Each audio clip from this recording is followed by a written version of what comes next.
શત્રુથી હંમેશા સાવધાન રહેવા વિશે રાજા બ્રહ્મદત્ત અને પૂજની પક્ષીનો પ્રસંગ તથા બ્રાહ્મણ સેવાનું મહાત્મા. રાજા યુધિષ્ઠિરે પૂછ્યું, મહાભાવ, તમે કહ્યું કે શત્રુઓનો ક્યારે વિશ્વાસ ન કરવો જોઈએ. જો રાજા કોઈનામાં પણ વિશ્વાસ ન કરે તો પછી તે કઈ રીતે રાજ્યની વ્યવસ્થા કરશે? તમારી આ વિશ્વાસની વાત સાંભળીને તો મારી બુદ્ધિ ભારે ગૂંચવણમાં પડી ગઈ છે. કૃપા કરીને તમે મારો આ સંશય દૂર કરો. ભીષ્મજી બોલ્યા, રાજન, આ વિષયમાં રાજા બ્રહ્મદત્તનો પોતાના મહેલમાં રહેતી પૂજની નામની ચકલી સાથે સંવાદ થયો હતો. તે તમે સાંભળો. રાજા બ્રહ્મદત્તનો મહેલ કામ્પિલ્ય નગરમાં હતો. તેના અંતઃપુરમાં ઘણા વખતથી એક પૂજની નામની ચકલી રહેતી હતી. તે ત્યર્ગયોનિમાં ઉત્પન્ન થવા છતાં પણ બધા જ પ્રાણીઓની ભાષા સમજી શકતી હતી. ત્યાં તેણે એક બચ્ચું પણ પેદા થયું અને તે જ સમયે રાણીને ત્યાં પણ એક કુમારે જન્મ લીધો. પૂજની દરરોજ સમુદ્ર કિનારે જતી અને ત્યાંથી 2 ફળ લઈ આવતી હતી. તેમાંથી એક ફળ રાજકુમારને આપી દેતી અને બીજું ફળથી પોતાના બચ્ચાનું પોષણ કરતી હતી. પૂજનીનું લાવેલું ફળ અમૃતતુલ્ય સ્વાદિષ્ટ, બળ અને તેજની વૃદ્ધિ કરનારું હતું. એ ફળને ખાઈને રાજકુમાર બહુ હુષ્ટપુષ્ટ થઈ ગયો. એક દિવસ ધાત્રી તેને ખોળામાં લઈને ફરતી હતી. દરમિયાન બાળકની દ્રષ્ટિ પૂજનીના બચ્ચા પર પડી. રાજકુમાર પોતાના બાળ સ્વભાવથી ધાત્રીના ખોળામાંથી ખસી ગયો અને તે બચ્ચાની સાથે રમવા લાગ્યો. ત્યાં એકાંતમાં તેણે તે બચ્ચાને દબાવીને મારી નાખ્યું અને પછી ધાત્રીના ખોળામાં ચાલ્યો ગયો. જ્યારે પૂજની ફળ લઈને આવી ત્યારે તેણે જોયું કે રાજકુમારે તેના બચ્ચાને મારી નાખ્યું છે. પોતાના બચ્ચાની આવી દુર્ગતિ જોઈને તેની આંખોમાં આંસુ આવી ગયા. તે દુઃખથી વ્યાકુળ થઈ ગઈ અને આ પ્રમાણે કહેવા લાગી, ક્ષત્રિયોનો સંગ કરવો અથવા તેમની સાથે પ્રેમ અથવા મેળ રાખવો ઉચિત નથી. આ લોકો બધાનો અપકાર જ કરે છે. આમનો કદી વિશ્વાસ કરવો ન જોઈએ. જુઓ, આ રાજકુમાર કેવો કૃતજ્ઞ, ક્રૂર અને વિશ્વાસઘાતી છે. સારું, હવે હું આજે તેની સાથે આ વેરનો બદલો લઈશ. એવું વિચારીને તેણે પોતાના પંજાથી રાજકુમારની બંને આંખો ફોડી નાખી. આ જોઈને રાજા બ્રહ્મદત્તે વિચાર કર્યો કે પૂજનીએ રાજકુમાર સાથે તેના ક્રૂરતાનો જ બદલો લીધો છે. તેથી તેને કહેવા લાગ્યો, પૂજની, તમે મારો અપરાધ કર્યો હતો તેનો બદલો લઈ લીધો છે. હવે આપણે બંને બરાબર થઈ ગયા. તેથી હવે તું અહીં રહે, કોઈ બીજી જગ્યાએ જઈશ નહીં. પૂજની બોલી, રાજન, જ્યારે કોઈની સાથે વેર થઈ જાય છે ત્યારે તેની મીઠી મીઠી વાતોમાં આવીને વિશ્વાસ કરવો નહીં. આમ કરવાથી વેર તો દૂર થતું નથી, પરંતુ તે વિશ્વાસ રાખનારો જ માર્યો જાય છે. જ્યારે એકવાર વેર બંધાઈ જાય છે ત્યારે પુત્ર પૌત્રો હોય તો પણ વેર લીધા વિના છોડતા નથી. તેથી જેણે વિશ્વાસઘાત કર્યો હોય તેનો ક્યારેય વિશ્વાસ ન કરવો જોઈએ. જે અવિશ્વાસુ હોય તેનો વિશ્વાસ ન કરવો અને જે વિશ્વાસપાત્ર હોય તેનો પણ બહુ વિશ્વાસ ન કરવો. વિશ્વાસને કારણે ઉત્પન્ન થનારી વિપત્તિ જીવનનો સમૂળ નાશ કરી નાખે છે. તેથી જ્યારે આપસમાં વેર બંધાઈ ગયું છે, આપણે આટલો મેળ થવો સંભવ નથી. હું જે નિમિત્તે અહીં રહેતી હતી તે હવે નષ્ટ થઈ ગયું. હું ઘણા દિવસ સુધી બહુ આદર સાથે અહીં તમારા મહેલમાં રહી, પરંતુ હવે આપણી વચ્ચે વેર થઈ ગયું. તેથી મારે શીઘ્ર અહીંથી ચાલ્યા જવું જોઈએ. બ્રહ્મદત્તે કહ્યું, જે વ્યક્તિ અપકારના બદલામાં અપકાર કરે છે તે અપરાધી માનવામાં આવતો નથી. એનાથી તો અપકાર કરનાર ઋણમુક્ત થઈ જાય છે. તેથી તું આનંદથી અહીં ક્યાંય જઈશ નહીં. પૂજની બોલી, રાજન, જેનો અપકાર કરવામાં આવે છે અને જે અપકાર કરે છે તેમનો મેળ થઈ શકતો નથી, તે વાત બંનેના હૃદયમાં ખટક્યા કરે છે. બ્રહ્મદત્તે કહ્યું, પૂજની, તેનાથી તો વેર શાંત થઈ જાય છે અને અપકાર કરનારને પાપનું ફળ પણ ભોગવવું પડતું નથી. તેથી અપકાર સહેનાર અને અપકારીઓનો તો મેળ થઈ શકે છે. પૂજની બોલી, આ રીતે વેર કદી દૂર થતું નથી અને શત્રુએ મને માફ કરી દીધી છે એવું સમજીને તેનો વિશ્વાસ પણ ન કરવો જોઈએ. આવા સમયે વિશ્વાસ કરવાથી પ્રાણ ગુમાવવા પડે છે. તેથી પછી મોં ન બતાવવું એ જ સારું છે. બ્રહ્મદત્તે કહ્યું, જો આપસમાં વેર રાખનારા પણ સાથે સાથે રહે તો તેમનામાં સ્નેહ થઈ જાય છે. પછી તેમનામાં વેર રહેતું નથી. પૂજની બોલી, રાજન, પંડિતો સારી રીતે જાણે છે કે વેરના 5 કારણ છે. સ્ત્રીના કારણે ઘર અને જમીનના કારણે, કઠોર વાણીના કારણે, આપસની શત્રુતાના કારણે અને અપરાધના કારણે. જે રીતે વડવા નલ એટલે કે સમુદ્રમાં રહેલો અગ્નિ કોઈપણ રીતે શાંત થતો નથી, તેવી જ રીતે ક્રોધાગ્નિ પણ ધનથી, સમજવાથી અથવા ધમકાવા ડરાવવાથી શાંત થતો નથી. વેરના કારણે ભડકનારો અગ્નિ એક પક્ષને ભરખ્યા વિના શાંત થતો નથી. જેણે પ્રથમ અપકાર કર્યો હોય તે ધન અને માન દ્વારા ઘણો સત્કાર કરે તો પણ તેનો વિશ્વાસ કરવો નહીં. અત્યાર સુધી ન તો મેં તમારો કોઈ અપકાર કર્યો હતો કે ન તમે મારું કોઈ નુકસાન કર્યું હતું. તેથી હું તમારા મહેલમાં રહેતી હતી, પરંતુ હવે મને તમારામાં વિશ્વાસ નથી. બ્રહ્મદત્તે કહ્યું, પૂજની, સંસારમાં જાત જાતની ઘટનાઓ કાળને આધીન જ થાય છે. કાળની પ્રેરણાથી જ લોકો વિવિધ કર્મોમાં પ્રવૃત્ત થાય છે. તેમાં કોણ કોનો અપરાધ કરે છે? જન્મ અને મૃત્યુનો પ્રેરક પણ કાળ જ છે. કાળના કારણે જીવના જીવનનો અંત થઈ જાય છે. તેથી જે કાંઈ થયું છે તેમાં હું તારો કોઈ અપરાધ માનતો નથી. તું અહીં આનંદથી રહે, તને કોઈ કષ્ટ આપશે નહીં. તારાથી જે અપરાધ થઈ ગયો છે તેને મેં ક્ષમા કરી દીધો છે. હવે તું મને ક્ષમા કરી દે.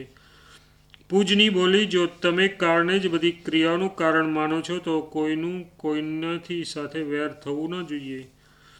કોઈનું કોઈની સાથે વેર થવું ન જોઈએ. વળી આપણા સગા સંબંધીઓના મરાઈ જવાથી લોકો તેનો બદલો કેમ લે છે અને શોકાકુળ થઈને આટલી હાય હાય કેમ કરે છે? વાસ્તવમાં દુઃખના કારણે જ બધાને ઉદ્વેગ થાય છે. સુખ તો બધાને વાલું છે અને દુઃખના અનેક રૂપ છે. વૃદ્ધાવસ્થા દુઃખ છે, ધન ક્ષય દુઃખ છે, અણગમતા માણસ સાથે રહેવું દુઃખ છે અને પ્રિયજનોનો વિયોગ દુઃખ છે. વધ અને બંધનથી પણ બધાને દુઃખ છે તથા સ્ત્રીના કારણે તથા સ્વાભાવિક રૂપે પણ દુઃખ જ થાય છે. રાજન, તમે જે મારો અપકાર કર્યો છે અને મેં તમારો જે અપરાધ કર્યો છે તેમને આપણે 100 વર્ષ પણ નહીં ભૂલીએ. આ પ્રમાણે આપસમાં એકબીજાનો અપકાર કરવાના કારણે હવે આપણો મેળ થઈ શકશે નહીં. તમે જેમ જેમ તમારા પુત્રની દુર્ગતિને યાદ કરશો તેમ તેમ તમારું વેર તાજું થતું રહેશે. હવે આવું મરણાંત વેર બંધાઈ જવાથી તમે જે પ્રેમ કરવા ચાહો છો એ રીતે અસંભવ છે. જેમ માટીનો ઘડો એકવાર ફૂટી ગયા પછી ફરી સંધાતો નથી. જ્યારે કોઈ કુળમાં દુઃખદાયી વેર થઈ જાય છે તો તે શાંત થતું નથી. તેને યાદ કરાવનાર હોય છે. તેથી જ્યાં સુધી કુળમાં એક પણ વ્યક્તિ મોજૂદ હોય છે ત્યાં સુધી તે ખુન્નસ જતું નથી. તેથી કોઈ પણ કશું બગાડી નાખ્યા બાદ રાજાએ તેનો વિશ્વાસ કરવો જોઈએ નહીં.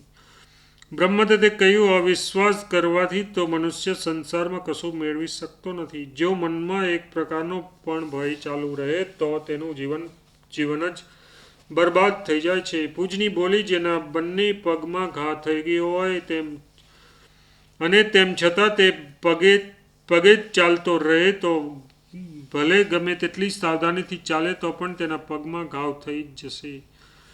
જે મનુષ્ય પોતાની દુખતી આંખોને હવામાં ખુલ્લી રાખે છે તો તેની આંખોમાં પવન ભરાવાની પીડા વધી જશે. જે પુરુષ પોતાની શક્તિનો વિચાર ન કરીને અજ્ઞાનવશ ભયાનક રસ્તે નીકળી પડે છે તેનું જીવન તે માર્ગમાં જ સમાપ્ત થઈ જાય છે. જે ખેડૂત વરસાદના સમયનો વિચાર કર્યા વિના ખેતર ખેડે છે તેનો પરિશ્રમ વ્યર્થ થાય છે અને તેને અનાજ મળતું નથી. જે મનુષ્ય આરોગ્યપ્રદ ભોજન કરે છે તેના માટે તે અમૃતરૂપ થઈ જાય છે, પરંતુ જે પરિણામનો વિચાર કર્યા વિના કુપથ્યનું સેવન કરે છે તેના જીવનનો અંત તો તે ભોજનની સાથે જ સમજી લેવો. દેવ અને પુરુષાર્થ આ બંને એકબીજાના આશ્રય રહે છે, પરંતુ ઉદાર પુરુષ હંમેશા શુભ કર્મ કર્યા કરે છે અને નિર્માલ્ય માણસો દેવોના એટલે કે ભાગ્યના ભરોસે પડ્યા રહે છે. જે પુરુષ કર્મને છોડી દે છે તે દરિદ્રતાની ચુંગળમાં ફસાઈને હંમેશા અનર્થનો શિકાર બની જાય છે. તેથી મનુષ્ય સર્વસ્વને દાવ પર મૂકીને પોતાનું હિત કરવું જોઈએ. વિદ્યા, શૂરવીરતા, દક્ષતા, બળ અને ધૈર્ય આ 5 મનુષ્યના સ્વાભાવિક મિત્ર છે. બુદ્ધિમાનો હંમેશા એના સહવાસમાં રહે છે. ધન, સોનું, ચાંદી, પૃથ્વી, સ્ત્રી અને સુહૃદયો એ મધ્ય કોટીના મિત્ર છે. એ મનુષ્યને બધી જ જગ્યાએ મળી શકે છે. જે મનુષ્ય બુદ્ધિમાન હોય છે એ બધી જ જગ્યાએ આનંદમાં રહે છે. બુદ્ધિમાન પાસે થોડું ધન હોય તો તે પણ વધતું જાય છે. તે દક્ષતાપૂર્વક કાર્ય કરીને સંયમ દ્વારા સર્વત્ર પ્રતિષ્ઠા પ્રાપ્ત કરી લે છે. પરંતુ બુદ્ધિહીન પુરુષો ધન, પૃથ્વી, સ્વદેશ અને સ્વજનોની ચિંતામાં ડૂબ્યા રહીને સદા દુઃખી થયા કરે છે. જો પોતાની જન્મભૂમિમાં પણ રોગચાળો અને દુષ્કાળ જેવું સંકટ હોય તો ત્યાંથી અન્યત્ર ચાલ્યા જવું. જો રહેવું હોય તો સદા સન્માનપૂર્વક જ રહેવું. તેથી હવે હું બીજી જગ્યાએ જઈશ. અહીં રહેવું મારા માટે સંભવ નથી. દુષ્ટા ભાર્યા, દુષ્ટ પુત્ર, કુટિલ રાજા, દુષ્ટ મિત્ર, દૂષિત સંબંધ અને દુષ્ટ દેશને તો દૂરથી જ છોડી દેવા જોઈએ. કુપુત્ર પર ભલા કઈ રીતે વિશ્વાસ થઈ શકે? દુષ્ટા ભાર્યા પર પ્રેમ કઈ રીતે સંભવ છે? કુરાજ્યમાં શાંતિ મળવી શક્ય નથી અને દુષ્ટ દેશમાં પણ નિર્વાહ કઈ રીતે થઈ શકે છે? કુમિત્રનો સ્નેહ કદી સ્થિર રહેતો નથી. તેથી તેની સાથે સુમેળ જળવાઈ રહેવો મુશ્કેલ છે. પત્ની તો એ જ છે જે મધુર બોલતી હોય.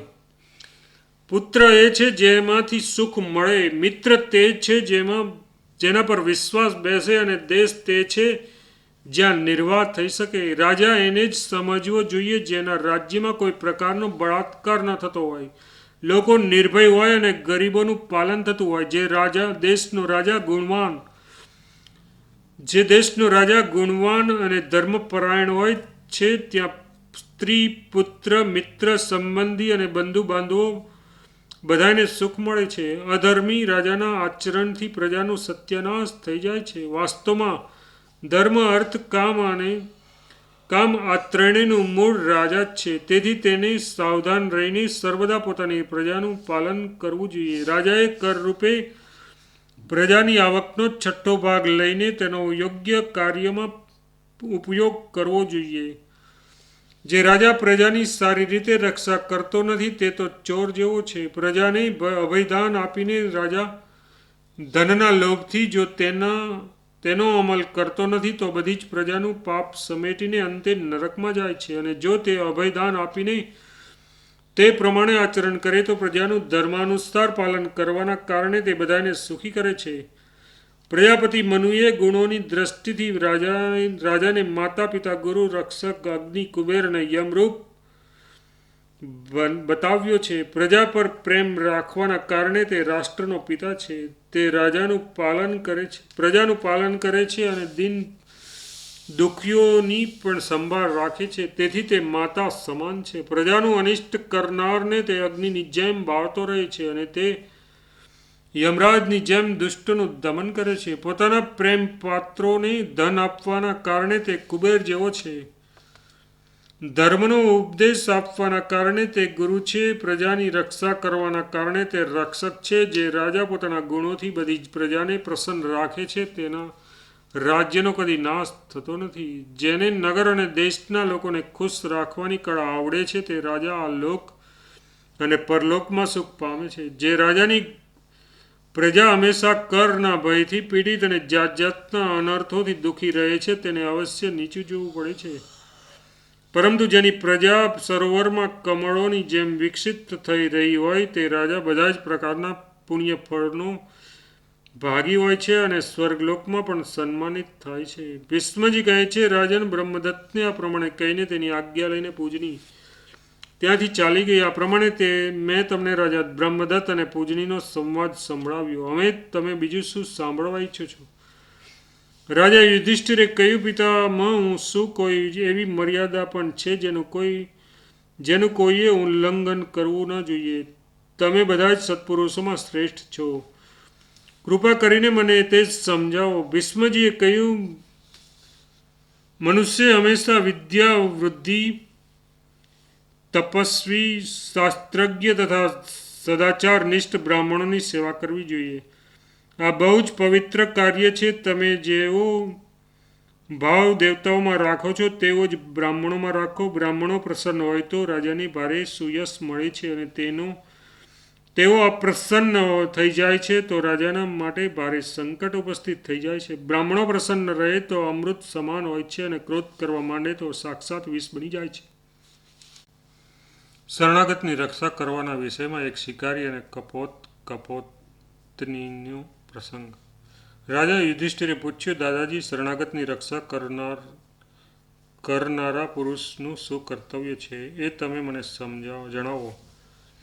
ભીષ્મજી બોલ્યા, રાજન, શરણાગતની રક્ષા કરવી એ મહાન ધર્મ છે. આવો પ્રશ્ન તમારે અવશ્ય પૂછવો જોઈએ.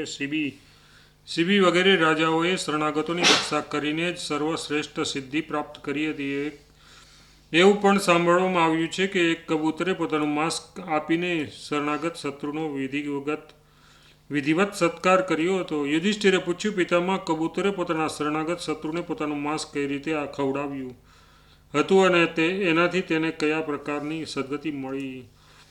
ભીષ્મજી બોલ્યા, સાંભળો, આ કથા બધા જ પ્રાણીઓ પાપોનો નાશ કરનારી છે અને પરશુરામજીએ રાજા મુચકુંદને કહી હતી.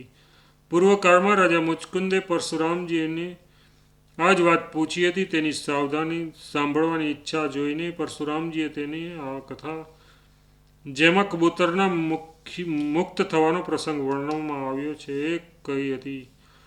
પરશુરામજીએ કહ્યું, રાજન, હું તમને ધર્મનો નિર્ણય અને અભિષ્ટ અર્થસભર એક કથા કહું છું. તમે સાવધાન થઈને સાંભળો. કોઈ સમયે એક ગીચ જંગલમાં એક બહુ જ બિહામણો શિકારી રહેતો હતો. તે કાગડા જેવો કાળો હતો. તેના ક્રૂર કર્મોના કારણે તેના સંબંધીઓને પણ છોડી દીધો હતો.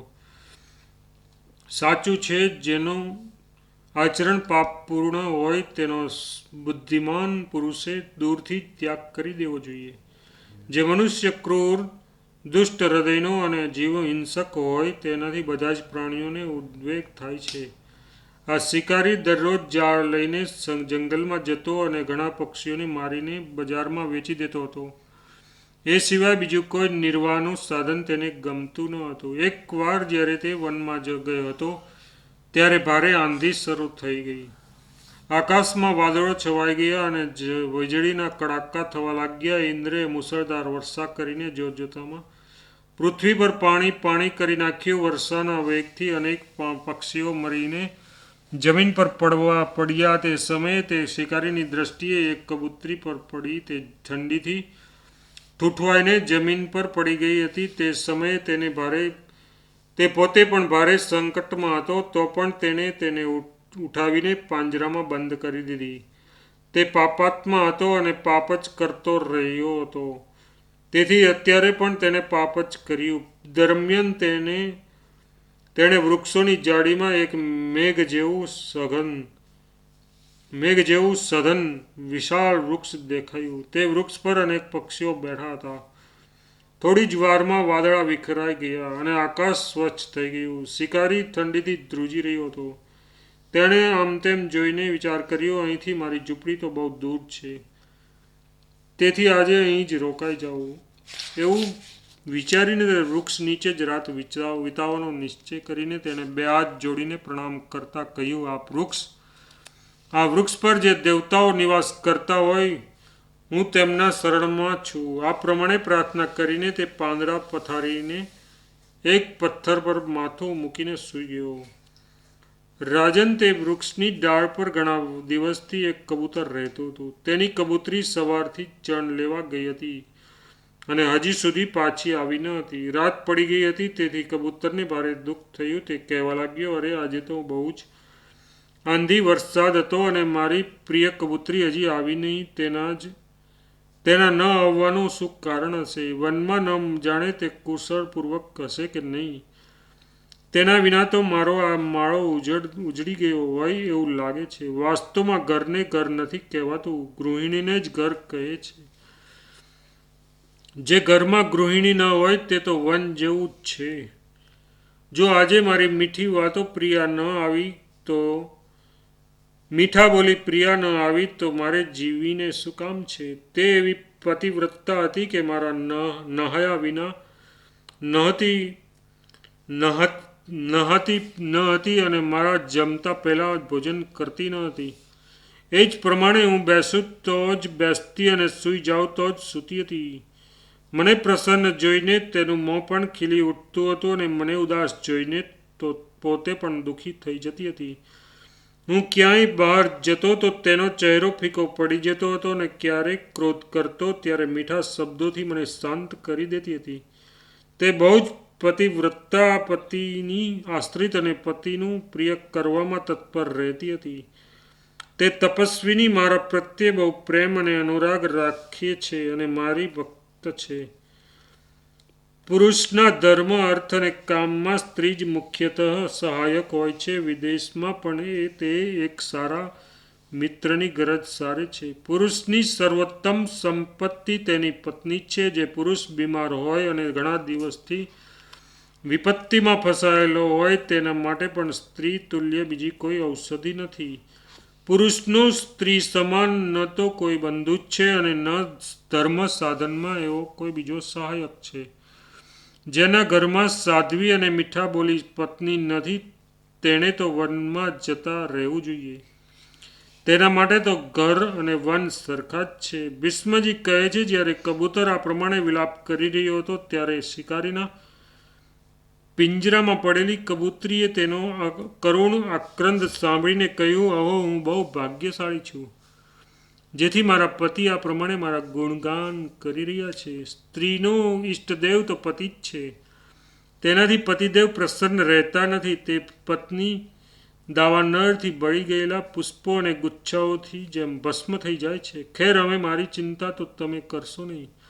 હું તમને એક પ્રાર્થના કરું છું. તમારાથી થઈ શકે તો એક શરણાગતની રક્ષા કરો. જુઓ, આ શિકારી તમારા નિવાસસ્થાન પર આવીને સૂતો છે. એ ઠંડી અને ભૂખથી વ્યાકુળ છે. તમે તેનો સત્કાર કરો. સ્વામીન, જગન માતા, ગાય અને બ્રાહ્મણનો વધ કરનારને જે પાપ લાગે છે તે જ શરણાગતની હિંસા કરનારને પણ લાગે છે. ભગવાને આપણી કબૂતર વૃત્તિ બનાવી છે. તેથી આપણા જાતિ ધર્મ પ્રમાણે તમારા જેવા બુદ્ધિમાને તેનું આચરણ કરવું જોઈએ. જે ગૃહસ્થ યથાશક્તિ પોતાના આશ્રય ધર્મનું પાલન કરે છે તે મૃત્યુ પછી અક્ષયલોકને પ્રાપ્ત થાય છે. તેથી તમે તમારા શરીરને મમતા છોડીને ધર્મ અને અર્થ પર દ્રષ્ટિ રાખીને આ શિકારીનો એવો સત્કાર કરો કે જેથી તેનું મન પ્રસન્ન થઈ જાય. મારા માટે તમે કોઈ ચિંતા કરશો નહીં. તમારી શરીર યાત્રાનો નિર્વાહ કરવા માટે તમને બીજી સ્ત્રીઓ મળી જશે. આ પ્રમાણે શિકારીના પાંજરામાં પડેલી તપસ્વીની કબૂતરીએ પોતાના પતિને કહ્યું અને પછી અત્યંત દુઃખી થઈને પતિના મોઢા સામે જોવા લાગી. સ્ત્રીની આ ધર્મસંગત અને યુક્તિસંગત વાત સાંભળીને કબૂતરને બહુ પ્રસન્નતા થઈ અને તેની આંખોમાં આનંદના આંસુ છલકાઈ ગયા. તેણે નિરંતર પક્ષીઓની હિંસાથી નિર્વાહ કરનારા શિકારી તરફ જોઈને તેનું યથોચિત સ્વાગત કરતા કહ્યું, હું તમારી શી સેવા કરું? તમે મારા ઘરે આવ્યા છો. ઘરે આવેલાનું આતિથ્ય કરવું એ તો બધાયનું કર્તવ્ય છે.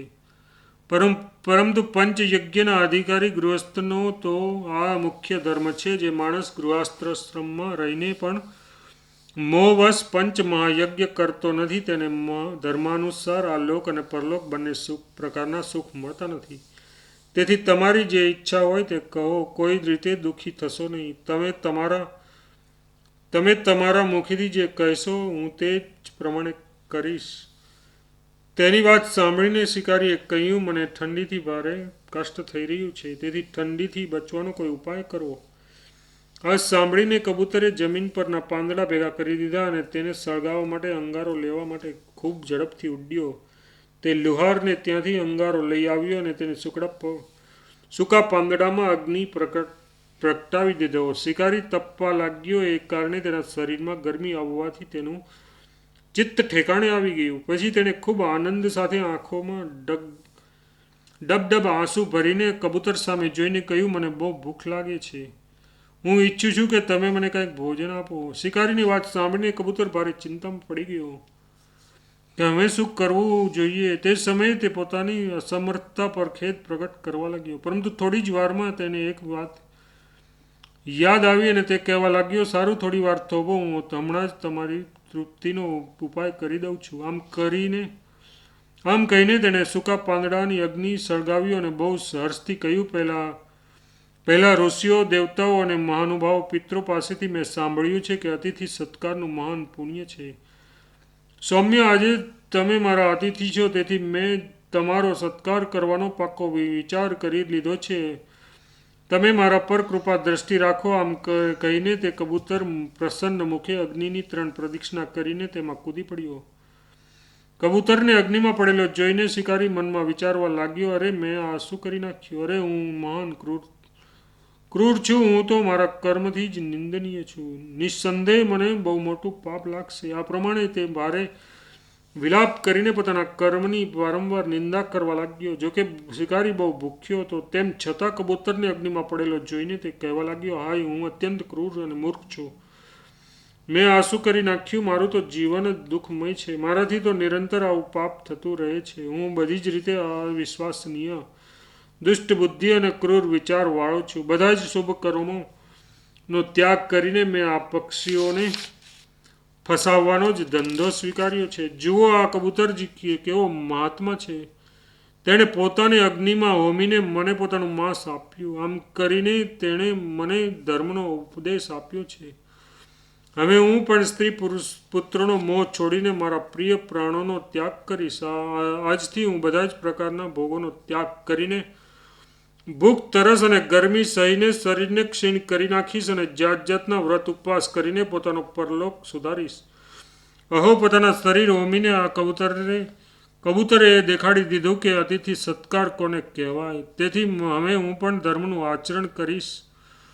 મનુષ્યનો સર્વોત્તમ આશ્રય ધર્મ જ છે. એવું વિચારીને તે શિકારીએ લાકડી, સળીઓ, જાળ અને પાંજરાને ફેંકીને કબૂતરીને પણ છોડી દીધી અને મહાપ્રસ્થાનનો નિર્ણય કરીને ત્યાંથી તપ કરવા ચાલ્યો ગયો. શિકારીના ચાલ્યા ગયા પછી કબૂતરી પતિના શોકમાં ભારે વ્યાકુળ થઈ ગઈ અને વિલાપ કરીને કહેવા લાગી, પ્રિયતમ, તમે ક્યારેય મારું કોઈ પણ અપ્રિય કાર્ય કર્યું હોય એવું મને યાદ નથી. તમે નિત્ય મારું પોષણ કરતા હતા અને મને ખૂબ આદરપૂર્વક સત્કાર કરતા હતા. મેં તમારી સાથે બહુ સુખ ભોગવ્યું છે. આજે મારા માટે તેમાંનું કશું જ રહ્યું નથી. સ્ત્રીને પિતા, ભાઈ, પુત્રથી તો થોડો જ સહારો મળે છે. તેને અસમિત સુખ આપનાર તો પતિ જ છે. તેથી એવી કોઈ સ્ત્રી છે જે પોતાના પતિનો આદર નહીં કરે? સ્ત્રીને માટે પતિ તુલ્ય કોઈ નાથ નથી અને ન પતિ સમાન કોઈ સુખ પણ છે. તેના માટે તો ધન અને સર્વસ્વને છોડીને એકમાત્ર પતિ જ ગતિ છે. નાથ, તમારા વિના હવે મારા આ જીવનનું પણ શું પ્રયોજન છે? એવી કઈ સતી હશે જે પતિ વિના જીવનની ઈચ્છા રાખે? આ પ્રમાણે તે કબૂતરીએ દુઃખી થઈને ભારે કરુણ આક્રંદ કર્યો અને પછી તે બળતા અગ્નિમાં કૂદી પડી. તેણે જોયું કે તેનો પતિ રંગબેરંગી ફૂલોની માળા અને વિચિત્ર વસ્ત્રાભૂષણોથી સજ્જ થઈને એક વિમાનમાં બેઠો છે તથા અનેક મહાપુરુષો તેની સેવામાં ઉપસ્થિત છે. આ પ્રમાણે પુણ્યકર્મા મહાત્માઓના સેંકડો વિમાનોથી ઘેરાઈને તે પોતાની પત્ની સાથે સ્વર્ગે સીધાવી ગયો અને ત્યાં પોતાના પુણ્ય કર્મોના પ્રતાપે સત્કૃત થઈને સ્ત્રી સાથે આનંદપૂર્વક વિહાર કરવા લાગ્યો. શિકારીએ તે બંનેને જ્યારે વિમાનમાં બેસીને આકાશમાં જતા જોયા ત્યારે તેમની આવી સદગતિ જોઈને તેને ભારે પશ્ચાતાપ થયો. તે વિચાર કરવા લાગ્યો, હું પણ આ જ પ્રમાણે તપસ્યા કરીને પરમગતિ પ્રાપ્ત કરીશ. મનમાં આવો વિચાર કરીને તે ત્યાંથી ચાલી નીકળ્યો અને મમતા ત્યાગીને કંટકારણ્ય વનમાં ગયો. ત્યાંથી તેનું આખું શરીર કાંટાથી વિંધાઈને લોહીલુહાણ થઈ ગયું. એટલામાં જંગલમાં વાયુને કારણે વૃક્ષોના ઘર્ષણથી પ્રચંડ આગ લાગી. જંગલમાં અનેક પ્રાણીઓથી ભરચક તે વન અગ્નિમાં ભસ્મ થવા લાગ્યું. આ જોઈને શિકારી પણ અતિ પ્રસન્નતાથી શરીર છોડવા માટે તે પ્રજ્વલિત અગ્નિ તરફ ગયો અને પ્રસન્નતાપૂર્વક બળીને પરમગતિને પ્રાપ્ત થઈ ગયો. થોડી જ વારમાં તેણે જોયું કે તે બહુ આનંદથી સ્વર્ગમાં વિરાજમાન છે તથા અનેક યક્ષ, ગંધર્વો અને સિદ્ધોની વચ્ચે ઇન્દ્રની જેમ શોભી રહ્યો છે. આ પ્રમાણે તે કબૂતર, કબૂતરી અને શિકારી ત્રણેય પોતાના પુણ્યના પ્રભાવથી સ્વર્ગે સીધાવ્યા. જે સ્ત્રી આ પ્રમાણે પોતાના પતિનું અનુસરણ કરે છે તે કબૂતરીની જેમ સ્વર્ગલોકમાં બિરાજે છે. રાજન, શરણાગતની રક્ષા કરવી એ મોટું પુણ્ય કાર્ય છે. આવું કરવાથી ગૌવધ કરનારના પાપનું પ્રાયશ્ચિત થઈ જાય છે. આ પાપ નાશક પવિત્ર ઇતિહાસને સાંભળવાથી મનુષ્યની દુર્ગતિ થતી નથી અને સ્વર્ગનું સુખ પ્રાપ્ત કરે છે. અજાણતા કરેલા પાપની નિવૃત્તિના વિષયમાં રાજા જન્મેજય અને ઇન્દ્રોત મુનિનો પ્રસંગ. રાજા યુધિષ્ઠિરે પૂછ્યું, પિતામાં જો કોઈ પણ માણસ અજાણતા કોઈ પ્રકારનું પાપકર્મ કરી બેસે તો તે તેનાથી કઈ રીતે મુક્ત થઈ શકે છે? ભીષ્મજી બોલ્યા, આ વિષયમાં સનકના વંશમાં ઉત્પન્ન થયેલા ઇન્દ્રોત મુનિએ રાજા જન્મેજયને જે વાત સંભળાવી હતી તે જ પ્રાચીન પ્રસંગ હું તમને સંભળાવું છું. પૂર્વકાળમાં પરીક્ષિતનો પુત્ર રાજા જન્મેજય. આ પરીક્ષિત અને જન્મેજય અર્જુનના પૌત્ર અને પ્રપૌત્ર હતા. તે નથી. જન્મેજય બહુ જ પરાક્રમી હતો. તેને અજાણતા જ બ્રહ્મહત્યાનું પાપ લાગી ગયું. તેથી તેના પુરોહિતે અને બધા જ બ્રાહ્મણોએ તેનો પરિત્યાગ કરી દીધો. આ પાપના અગ્નિમાં તે રાત દિવસ બળિયા કરતો હતો. તેથી છેવટે રાજ્ય છોડીને વનમાં ચાલ્યો ગયો. ત્યાં તે બહુ તીવ્ર તપ કરવા લાગ્યો. તેણે સમસ્ત પૃથ્વી પર દેશ દેશમાં ભટકતા અનેક બ્રાહ્મણોને બ્રહ્મહત્યાથી નિવૃત્તિ માટે પ્રાયશ્ચિત પૂછ્યું. ફરતા ફરતા તે મહાતપસ્વી સુનકવંશીય ઇન્દ્રોત મુનિ પાસે પહોંચ્યો અને તેમના બંને પગ પકડી લીધા. રાજાને જોઈને ઋષિએ ભારે તિરસ્કાર કર્યો અને તેણે કહ્યું, અરે મહાપાપી, તું અહીં કઈ રીતે આવી ગયો? મારી પાસે તારે શું કામ છે?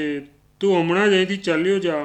મને તારું અહીં રોકાવું યોગ્ય લાગતું નથી. બ્રાહ્મણને મારવાથી તારું ચિત્ત અશુદ્ધ થઈ ગયું છે. તું નિરંતર પાપનું ચિંતન કરે છે. તેથી તારું જીવન વ્યર્થ અને અત્યંત ક્લેશમય છે. જો તારા જ કરતૂતથી તારા પિતૃઓ નરકમાં પડ્યા છે. અમે તારી પાસે જે આશાઓ રાખી હતી તે બધી જ વ્યર્થ થઈ ગઈ. જેમનું પૂજન કરવાથી મનુષ્ય સ્વર્ગ, આયુષ્ય, સુયશ અને સંતાન પ્રાપ્ત કરે છે તે બ્રાહ્મણોનો તું અકારણ દ્વેષ કરે છે. હવે પોતાના પાપને કારણે તું અનેક વર્ષો સુધી ઊંધા માથે નરકમાં પડ્યો રહીશ. ત્યાં લોઢા જેવી ચાંચવાળા ગીધ અને મોર તને કોતરીને દુઃખી કરશે અને ત્યાર પછી પણ તારે કોઈ પાપ યોનિમાં જ જન્મ લેવો પડશે. જો તું એવું માનતો હોય કે આ લોકમાં તો પાપનું ફળ મળતું નથી તો પરલોકમાં ક્યાંથી મળવાનું છે? તો એ વાતનો નિશ્ચય તને યમદૂતો કરાવી દેશે. મુનિવર ઇન્દ્રોતના આ પ્રમાણે કહેવાથી રાજા જન્મેજય કહ્યું, મુને, હું અવશ્ય ધિક્કારને યોગ્ય છું. તેથી તમે મને જે ખરું ખોટું કહ્યું છે તે યોગ્ય જ છે. હું તમારી કૃપાનો ભિખારી છું. હું પરિતાપના અગ્નિમાં સંપૂર્ણ પાપ રાશિને ભસ્મ કરી રહ્યો છું. મારા કુકર્મો પર વિચારું છું. ત્યારે મને લગી રહી ચેન પડતું નથી. હું સાચું કહું છું કે યમરાજનો પણ મને બહુ ભય લાગી રહ્યો છે. મારા હૃદયમાં આજે પાપનો કાંટો ચાલી રહ્યો છે. તેને કાઢ્યા વિના હું કઈ રીતે જીવતો રહી શકું? તેથી તમે મને આમાંથી મુક્ત થવાનો કોઈ ઉપાય બતાવો. હું ઈચ્છું છું કે કોઈ રીતે મારા વંશનો ઉચ્છેદ ન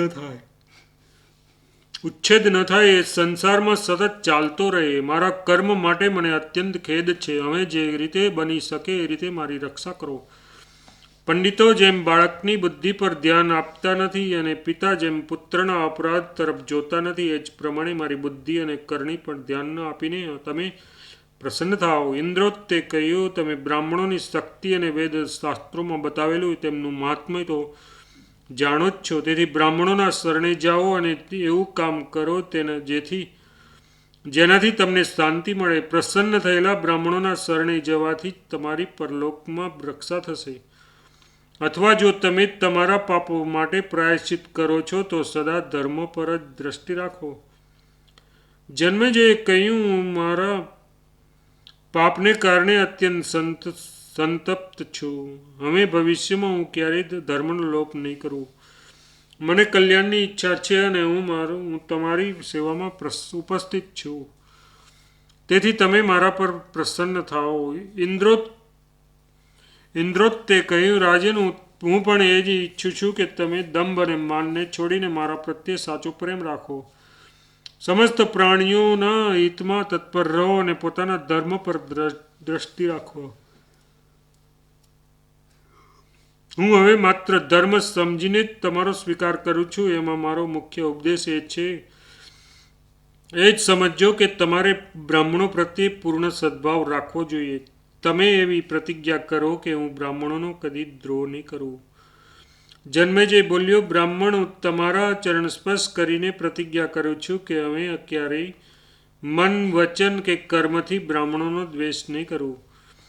ઇન્દ્રોતે કહ્યું, રાજન, હવે તમારું ચિત્ત બદલાઈ ગયું છે, તેથી હું તમને ધર્મનો ઉપદેશ આપીશ. લોકો કહે છે કે જો રાજા દુષ્ચરિત્ર હોય તો તે સંપૂર્ણ રાજ્યને અવશ્ય દુઃખી કરે છે. તમે પણ પહેલાં એવા જ હતા, પરંતુ હવે તમારી દ્રષ્ટિ ધર્મ પર છે. સંપન્ન મનુષ્ય ઉદાર, કૃપણ અને તપસ્વી જે ઈચ્છે છે તે સંપન્ન મનુષ્ય ઉદાર, કૃપણ અને તપસ્વી જે ઈચ્છે તે થઈ શકે છે. પરંતુ જો કોઈ કામ વિચાર કર્યા વિના જ કરવામાં આવે તો તેનું પરિણામ દુઃખ જ હોય છે. દરેક કામ સમજી વિચારીને જ કરવું જોઈએ. યજ્ઞ, દાન, દયા, વેદ, સત્ય એ પાંચેય પવિત્ર છે. એ સિવાય સારી રીતે કરેલું તપ પણ પરમ પવિત્ર છે અને એ જ રાજાને પૂર્ણ રૂપે પવિત્ર કરનારું છે. તેનું સારી રીતે અનુષ્ઠાન કરવાથી તમે પરમ કલ્યાણકારી ધર્મની ઉપલબ્ધિ કરી શકશો. આ જ પ્રમાણે પવિત્ર તીર્થ ક્ષેત્રોની યાત્રાથી પણ બહુ પુણ્ય થાય છે. કુરુક્ષેત્ર પવિત્ર સ્થાન છે, તેના કરતાં સરસ્વતી નદી વધારે પવિત્ર છે. સરસ્વતીમાં પણ બીજા કેટલાક તીર્થો વધારે પવિત્ર છે અને તેમાં પણ પૃથુદક વધારે પવિત્ર છે. તેમાં સ્નાન કરવાથી અને તેનું જળ પીવાથી મનુષ્ય ભલે કાલે જ મરી જાય તો પણ એવી ચિંતા રહેતી નથી કે તેનું જીવન સફળ ન થયું. જો તમે મહાસરોવરો પુષ્કર, પ્રભાસ, ઉત્તર માનસ સરોવર, કલોદક તથા દસદત્તી અને સરસ્વતી નદીના સંગમ માન સરોવર વગેરે તીર્થોમાં જઈને સ્નાન કરશો તો તમને દીર્ઘ આયુષ્ય પ્રાપ્ત થશે. આ ઉપરાંત તમારે બ્રાહ્મણોની પ્રસન્નતા પણ પ્રાપ્ત કરવી જોઈએ. તેઓ તમારો તિરસ્કાર કરે છે કે જાતની ઉપેક્ષા કરે તો પણ તમે એવો નિયમ લો કે હું તેમને કદી કષ્ટ આપીશ નહીં. આ પ્રમાણે પોતાના બધા જ કાર્યો કરતા રહીને તમે પરમ કલ્યાણને પ્રાપ્ત થઈ શકો છો. જો મનુષ્યથી કોઈ અપરાધ થઈ જાય તો તેનો પશ્ચાતાપ કરવાથી તે પાપથી મુક્ત થઈ જાય છે. જો બીજી વાર પાપ થઈ જાય તો અમે ફરી આવું કામ નહીં કરવું. એવી પ્રતિજ્ઞા કરવાથી પાપ મુક્ત થઈ શકે છે. અથવા એવો નિશ્ચય કરે કે અમે ભવિષ્યમાં હંમેશા ધર્મનું જ આચરણ કરીશ તો ત્રીજી વારના પાપથી પણ મુક્તિ મળી જાય છે. અને જો પવિત્ર ભાવથી તીર્થોમાં ભ્રમણ કરતો રહે તો અનેક પાપોથી છૂટી જાય છે. તપમાં જોડાયેલા મનુષ્યના તો બધા જ પાપ તત્કાળ છૂટી જાય છે. જે મનુષ્યને કલંક લાગ્યું હોય તો તે 1 વર્ષ સુધી અગ્નિની ઉપાસના કરે તો તેનાથી મુક્ત થઈ જાય છે. ગર્ભ હત્યા કરનાર પુરુષ 3 વર્ષ સુધી અગ્નિની ઉપાસના કરે અથવા મહાસર, પુષ્કર, પ્રભાસ અને ઉત્તર માનસરોવર વગેરે તીર્થોમાં 100 યોજન સુધી યાત્રા કરે તો પાપ મુક્ત થઈ જાય છે. જે મનુષ્ય જેટલી જીવ હિંસા કરી હોય તે જાતિના એટલા જ પ્રાણીઓની મૃત્યુથી રક્ષા કરે તો તે પાપથી મુક્ત થઈ જાય છે.